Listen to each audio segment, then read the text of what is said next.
Speaker sir, with your permission.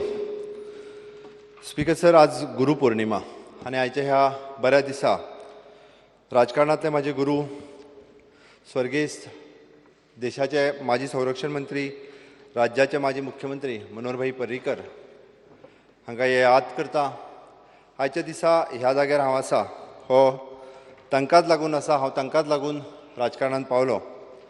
माझ्या जिवनात बऱ्याच जाणांनी ह्या जाग्यार पावपा खातीर जेंच्यांनी म्हाका हांगासर पावयलो त्याय सगळ्या लोकांक हांव याद करता आनी मुद्दामून हांव गुरू पौर्णिमेच्यो कारण गुरू पौर्णिमेच्या ह्या बऱ्या दिसाक गुरूक याद करप हें अत्यंत गरजेचें आसा आनी म्हाका दिसता सगळ्यांच्या प्रत्येकाच्या जिवनात गुरू हो खूब म्हत्वाचो आसा आनी त्या शिवाय मनीस फुडेंच वचूं शकना कारण गुरून दिल्ल्या ज्ञानानूच आमी सदोदीत सगळे जाण फुडें वचत आसा.